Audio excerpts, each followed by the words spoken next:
girlfriend and I recently moved into our new house. It's honestly the home we've been dreaming of, the perfect fit for us. We have a cat named Bella whom we rescued together, so everything felt perfect when we first moved in. The only downside at first was the house to our right. It looked abandoned, as the owner had started renovating it but never finished. The layout of the houses is such that on our right there's a space for the entrance to our back garden, and next to that is the abandoned house's entrance to its back garden. There's no fence separating the two, as the owner removed it to install a new one but never completed the job, leaving both back gardens with open access. Behind the abandoned house is another property separated by a fence. From what we could see, several young men lived there. Occasionally, when we returned home, we'd see them cutting through the neighbor's back garden to reach the front of the street. We didn't think much of it at first. Maybe they knew the owner and had permission. Fast forward to our first night in the new house. We were sitting in the back garden, enjoying the space, and looked up at the houses behind us, just out of curiosity. That's when we noticed a man staring blankly at us from a window. He wasn't hiding it, he made it very obvious. There was no expression on his face, and the room was dark, which made the whole thing even more unsettling. We assumed he was just curious about his new neighbors, but after half an hour of that blank stare, we decided to go inside. The next few days were normal. I went to work, and my fiancée continued unpacking. One night, we decided to sit in the garden again. It was dark, but we enjoyed looking at the stars and having deep conversations, until we heard the makeshift wooden board fence being moved. 3 men appeared, standing there, staring at us. "Are you okay?" I asked, knowing they wouldn't leave unless I said something. The youngest looking one, around 29, was holding a big bag, and we had no idea what was inside. He offered us some stolen washing up tablets, which we declined. I made a joke about it because the situation felt so awkward. He smiled and said okay, and then they left. What struck me was how they just let themselves into our garden without saying anything, like as if they had every right to be there. We went back inside, thinking it was a one-off, but it all started getting worse from there. They began helping themselves into our garden more often and acting in ways that were clearly meant to intimidate us. They would get into the next door house by lifting up the fence that separated the back gardens and walking through. I forgot to mention, my girlfriend and I are both 20 years old, so of course the idea that they might be trying to intimidate us as 2 young women was the first thing that crossed our minds. One day, while I was cleaning the front room, 2 police officers came around the side of our house and entered the abandoned garden. They lifted up the fence and looked around for a few minutes before leaving without saying anything. I thought it was strange, but continued with my day, assuming maybe the people next door were trouble. A few days later, the police knocked on our door. They explained that the house behind us was now vacant. The men had been kicked out for antisocial behavior, apparently not just towards us, but with other neighbors too. Honestly, we were relieved. Even though they hadn't physically done anything yet, it meant they wouldn't get the chance to escalate things. We continued settling into the house, but one day, while I was in the bath, I heard a loud bang outside. I quickly got dressed and ran to find my girlfriend. I found her recording something from our spare bedroom window, which faces the garden of the now empty house. I asked what was going on, but she shushed me. After a moment, she explained. A man we had never seen before pointed up at our bedroom window, and when she noticed him, he sprinted full speed toward our house. He tried our door handle on the way past, then ran back into the garden, threw the broken fence up, and started banging on all the windows of the empty house. We called the police immediately. They came, watched the video, took a statement, and left. We were shaken. Why would they try our door handle and then break into that house? What was he planning? A few nights later, while we were in bed, we heard whistling. The kind of whistle men use to harass women. It was 2:16 a.m. We listened quietly, and then heard someone tapping on our window. Terrified, we checked the cameras, but for some reason, they didn't record anything. Whoever it was must have left shortly after because the noises stopped.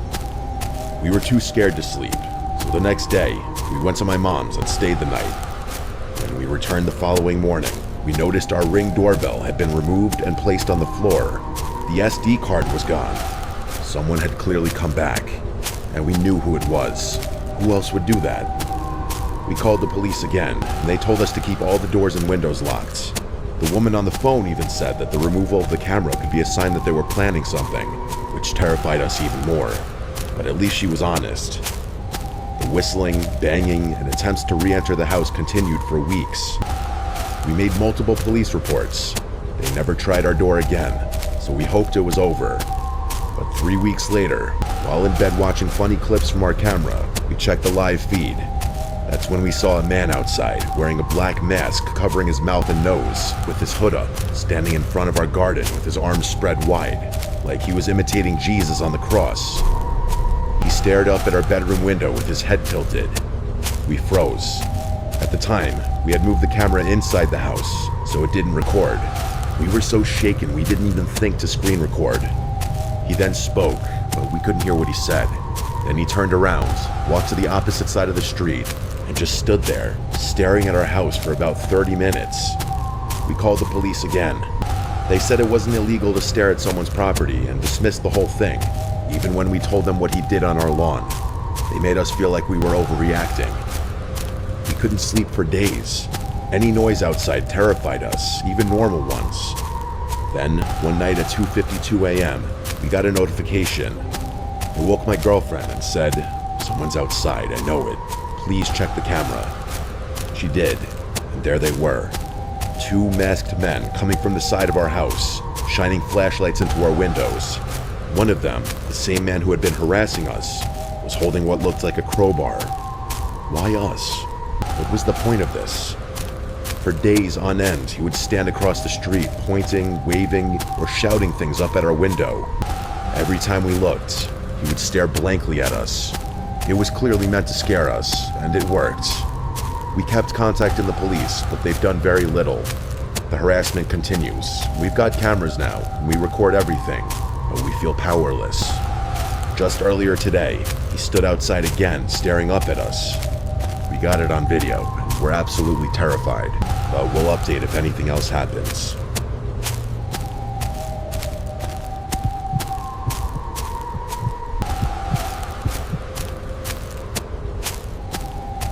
Let me preface this by saying I'm not crazy.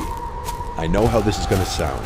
Paranoid, unhinged, delusional, but I swear, everything I'm about to tell you actually happened. It started with a face, or more accurately, faces that all looked just slightly off.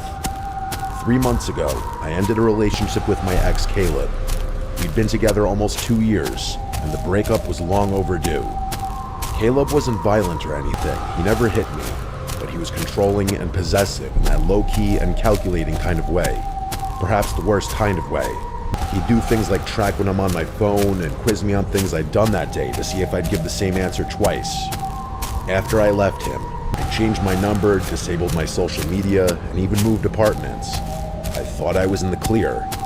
Then came the barista. It was a Tuesday morning. I stopped by this little hole-in-the-wall coffee shop near my new place. I'd only been there once or twice. As I stepped up to the counter, the barista, a girl about my age, smiled at me, but something about her expression made me pause. She tilted her head and said, "Good morning, sunshine." I froze because that was Caleb's nickname for me. It was not a common one. He used to say it sarcastically whenever I was upset, like, "What's wrong, sunshine?" He enjoyed pushing buttons. I brushed it off, maybe it was a coincidence, but then it happened again. A few days later, I took a ride share to work. A different driver than usual, older guy, maybe in his 50s. He kept glancing in the rearview mirror like he was trying to recognize me, and then he asked me if I ever figured out what I was running from. He said it as casual as could be. I simply responded, "What?" And he just chuckled and shook his head, like I was in on some joke. Caleb said that to me once. After I told him I needed time to figure myself out, he leaned in, dead serious, and asked, "Ever figure out what you're running from?" Now, 2 strangers have repeated things he said, word for word. It kept happening. A woman at the grocery store bumped into me and whispered, "You don't get to just disappear." A guy on the street said, "Still wearing your hair like that," as he passed.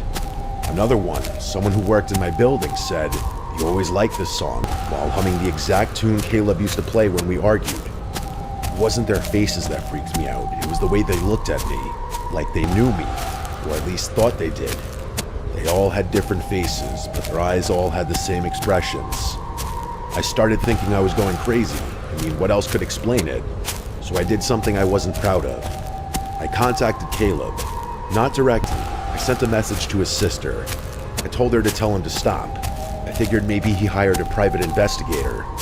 Maybe he was stalking me or pulling strings, telling people things about me. I just wanted it to stop. She texted back the next day, saying, "I don't know what you're talking about. Caleb's in rehab. He's been there for 6 weeks with no phone." I didn't believe her. I thought she was covering for him. That is, until I saw a picture she posted of him on Facebook a week later, looking pale and sunken in, holding one of those one-day sober chips. So it couldn't be Caleb, or at least not directly.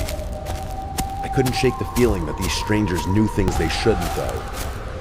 One night, I stayed late at work. I didn't want to go home because my apartment didn't feel safe anymore.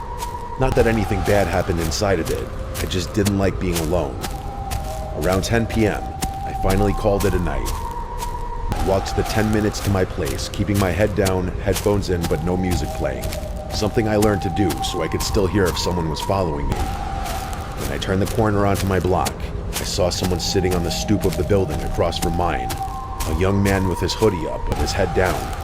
I almost ignored him until he spoke. He said, "Cold out tonight, huh, sunshine?" I stopped walking. He didn't look at me, he just stared at the sidewalk like he was reading something on it. I slowly walked past and didn't say a word. When I reached my building, I went upstairs and locked every bolt on the door. I sat on the couch for hours, just listening to nothing. Eventually, I fell asleep. The next morning, I woke up to find my doormat flipped over. That might not sound like a big deal, but I live alone, and the door to my unit is on the top floor. You don't just accidentally walk by my place. The underside of my mat had something scribbled in pen. It said, "You can change your face too if you want, but I'll still recognize you." I didn't know what it meant, but I still threw up. That day, I booked a hotel for the weekend. I left my apartment without packing anything. I didn't feel safe even grabbing clothes. I just needed to be somewhere crowded. The hotel clerk gave me a room on the 4th floor. It was small, quiet, and kind of stuffy, but it felt safe. But only until around 2 a.m., when someone knocked on my door. There were 3 slow knocks. I sat up in bed and waited. They knocked again eventually. I peeked through the peephole, and it was a woman, maybe in her 40s. Her face was totally blank and expressionless. She was just staring straight at the door. She didn't say anything, so I didn't make a sound. Eventually, she left. It was one of the most disturbing things I'd ever seen. The next morning, I asked the front desk if someone had come by to my room.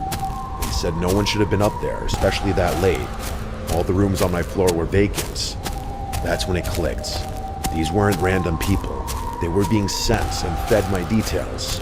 They were given phrases Caleb used. But if it weren't Caleb, who would do it? And why? I thought about Caleb in rehab, about his obsession with control and making sure I was never fully gone. He didn't need to be the one knocking, he just needed to send others to do it. So I started digging. There was one conversation I remembered from months before the breakup. Caleb talking about a forum he was on, a place where people shared tactics. He made it sound like it was for productivity or self-improvement. I don't remember the name of it. Honestly, I don't think he ever gave me the name. But in retrospect, it sounded like some creepy, cultish roleplay crap, except it's happening to me for real. Someone, probably Caleb, had hired people to say his words and mimic his patterns, so that even if he was out of my life technically, I'd still be constantly reminded of him. He wasn't stalking in the traditional sense. It was psychological graffiti. Like he was spraying himself onto strangers so I could never be sure who I was looking at. I don't think it's about watching me, but rather about making sure I never stop watching for him. I moved again and disappeared off social media again. I even dyed my hair. I told friends not to tell anyone where I was. It worked until last week. I was walking home from the bookstore and a woman passed me on the street and said, "Still hiding behind books, sunshine?" She didn't stop walking even just to look at me. I don't think this will ever stop.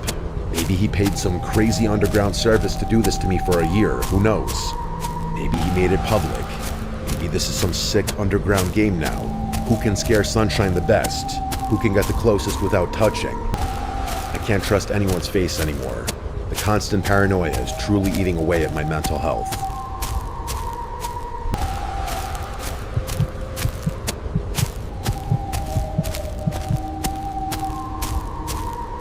My family is a group of homebodies that don't travel, so everyone was surprised when my aunt proposed a trip to one of Michigan's Great Lakes. We agreed, wanting to create new memories together. My cousin booked a spacious Airbnb that could somehow accommodate all 18 of us, which felt like a miracle considering the price. The house sat right on the beach, with gorgeous lake views that stretched for miles, almost like an ocean. Most of us claimed rooms in the main house, but because of our large group, some of us were placed in a second building directly behind it, a 2-story garage with bedrooms upstairs. My 3 cousins and I were assigned to sleep there. At first, we didn't think much of it. We spent most of the first day enjoying the hot tub, relaxing on the beach, and soaking in the scenery. It wasn't until night that we entered the garage for real. The space was outdated and neglected, with carpeted bathrooms that smelled like mold, stained bed linens, and a poorly secured latch on the door.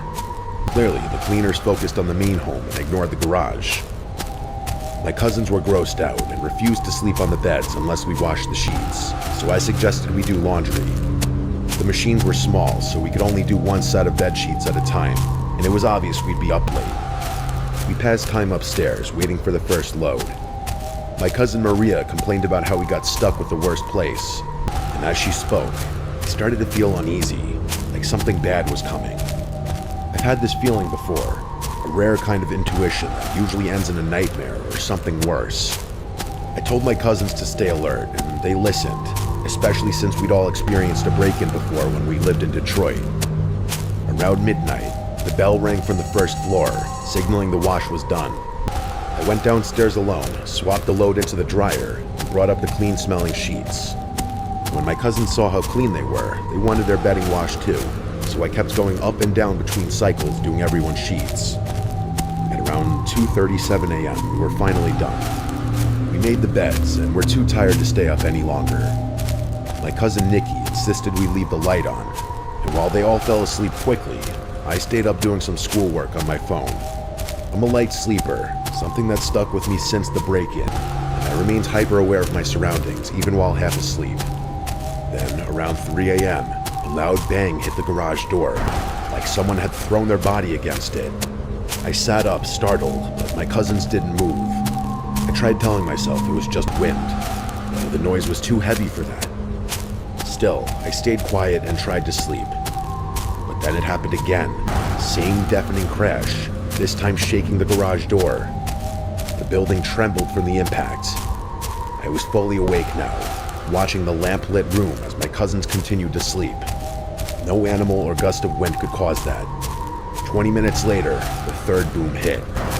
The garage shook again, and finally, 2 of my cousins bolted upright. I asked if they heard that, already knowing the answer. Nikki asked what that was, and I said I don't know, but this is the 3rd time I'm hearing it. We all agreed no wind could cause that sound. Nikki suggested texting her mom, my aunt, so we did. It was 4:11 a.m. when she responded, realizing something serious must be going on. She woke my uncle, who ran outside to check the property. We stayed upstairs, too afraid to move, until we heard knocking. It was my uncle at the door, and when we opened it, we saw him standing there with my dad and a few of our older male cousins. That's when I knew it was serious. There was no wind, no one playing around. My uncle told us to grab our things that were going to the main house. Then he said there was someone on the property, and that's what made my heart sink. I threw everything into my suitcase, and we all rushed out of the garage. Once inside the main house, most of the family woke up from the noise and commotion. We sat in the living room, trying to piece it all together. I told them about the first 2 loud crashes, and my cousins confirmed the 3rd. My aunt explained that when my uncle went out to investigate, she followed him. He shouted "hey" at someone standing behind the garage. The door to the main house slammed behind her right then, and there was no wind to explain it. She feared someone might have slipped into the house, so she ran to wake my dad and cousins. After searching, no one else was found inside. Then my uncle described what he saw. A man stood behind the garage, not hiding or moving, but staring like he wanted to be seen. When my uncle called out, the man didn't flinch. He simply walked away and vanished, not into the darkness, but into thin air. The Leaves on the ground didn't crunch, and there were no footsteps left behind. My uncle's not someone who makes up stories either. He's a serious, logical man, which made everything scarier.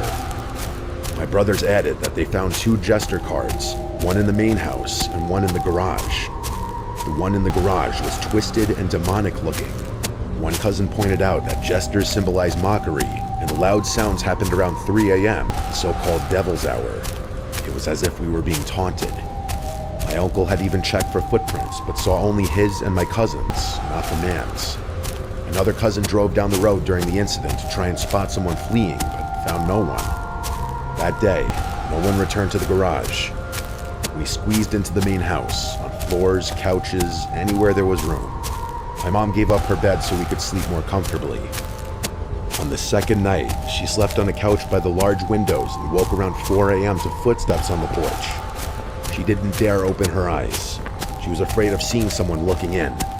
Then she heard someone trying the basement door. It had a weak lock, and my brothers and male cousins were sleeping down there. The door rattled as someone tried to break in. My mom rushed to the basement, but by the time she reached the beachside entrance, no one was there, and all the boys were still fast asleep. That was our last night. Though we planned to stay until Tuesday, we left Monday instead. On the way home, we couldn't stop talking about what had happened. When my mom found out I had been going downstairs alone during laundry, she theorized that someone might have been watching me and thought I was alone in the garage. The time between my last trip downstairs and us going to sleep lined up way too well with the banging sounds. Theories started to form. Some of us thought it was a neighbor trying to scare us off. Others believed there was something paranormal, especially because of the jester cards. My aunt pointed out that a normal person would have run when my uncle spotted them, but this man didn't run. He just watched and disappeared. We contacted the Airbnb host, who claimed she'd review the footage from the camera above the garage door, but we never heard back. It made us wonder, did she know the man? Was he a neighbor? When we first arrived, my sister and cousin had walked the beach and passed a woman next door. She watched them coldly, without friendliness or a greeting, just an unfriendly gaze. The house was in the middle of nowhere, and we understood how constant Airbnb guests might annoy locals, but we were respectful. We didn't deserve what happened. This was our first family trip, and hopefully not our last, even after everything we went through.